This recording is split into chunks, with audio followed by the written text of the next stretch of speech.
The Three Sisters of Time, finale. A mystical story. Those present looked at Amalia dumbfounded. It was one thing to speculate about a possible return from the world of the dead, but another to see it in reality. The sister's late grandmother looked very alive, but she smelled dark and evil. "I'm not even surprised," Olga said, the first to come to her senses. "You showed up. It's like you've been waiting here. You little bitch, and I had such high hopes for you." Amalia smirked. She turned to Fima. "And you? I see the girls have fixed your face, but all for nothing. Who needs you?" Fima shrank at her sister's words.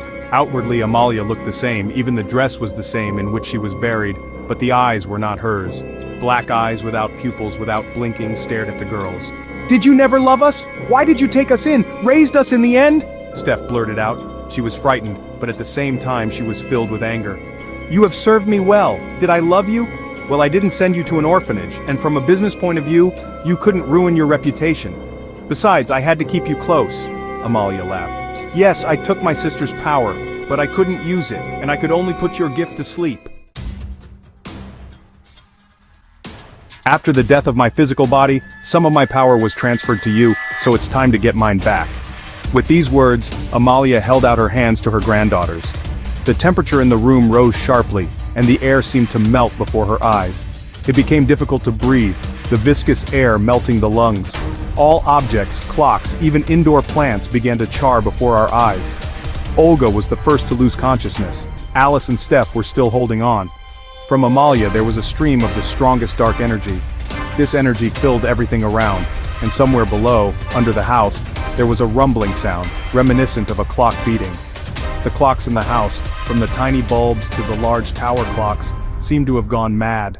Some had hands spinning frantically in different directions, others had dials melting like a piece of ice cream, and some had a hole in place of the dial, as if splashed with acid.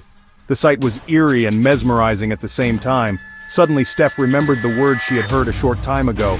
She grabbed Alice's arm, and with her other hand she clung to Olga, who had barely regained consciousness. "Concentrate!" Steph managed to shout.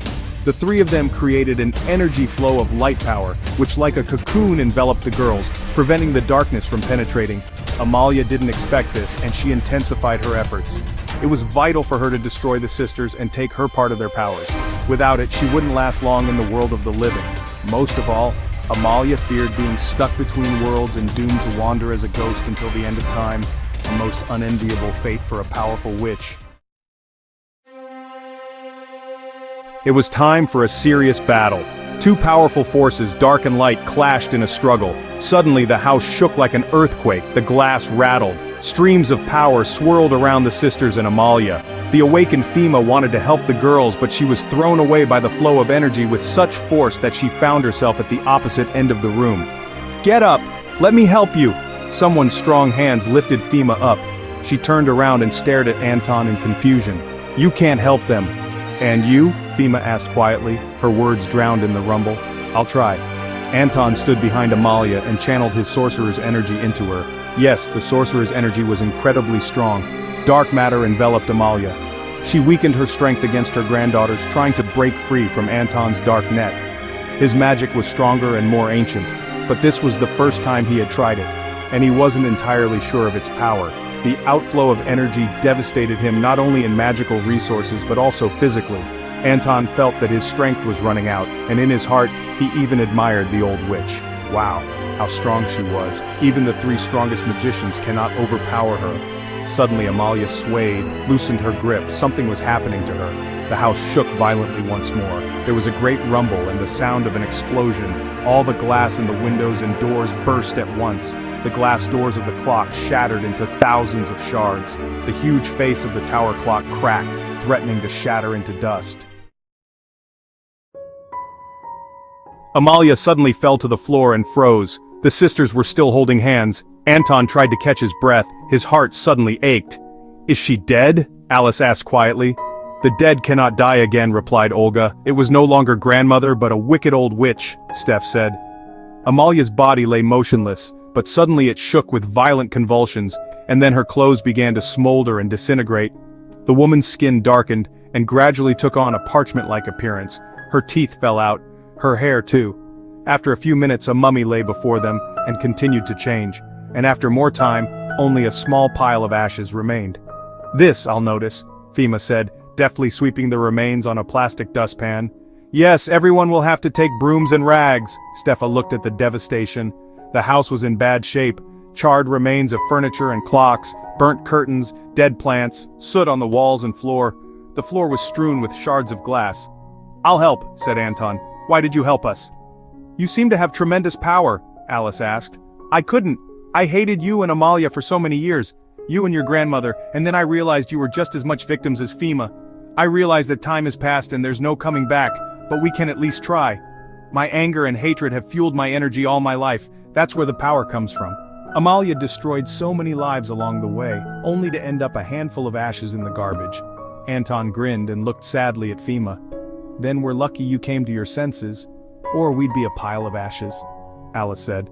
"Well, since there is no grandmother and we are not in danger from her, you still decided not to kill us. We can exhale and live in peace," Stephanie said with relief. "I would not relax if I were you," advised Anton. He and Fema left the room together. The girls looked after the man and laughed. It seems that everything is just beginning. The house with the clock, like a silent guardian protecting the peace of its inhabitants, froze in anticipation. The old garden was decorated with bright flowers. A forgotten shawl lay carelessly in a chair on the veranda, and cold tea on the table. The house stood still. In fact, its inhabitants are just going on a trip after all the hardships. A couple of days will pass and the house will start a large-scale reconstruction, which will be overseen by the new owner of the house, Stefania. Alice and Olga gave their shares of the inheritance to their sister to avoid red tape. Of course, the three of them actually own the house. Fema lives with them. Together they prepared for the reconstruction of the house. In the evenings Anton comes over and he and Fema linger in the library talking, and time will tell what will happen next.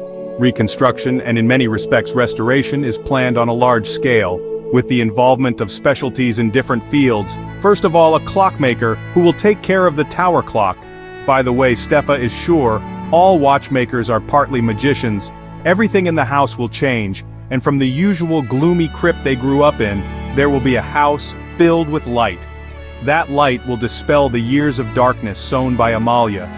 The sisters had destroyed almost all of the enchanted clocks that Amalia had enchanted.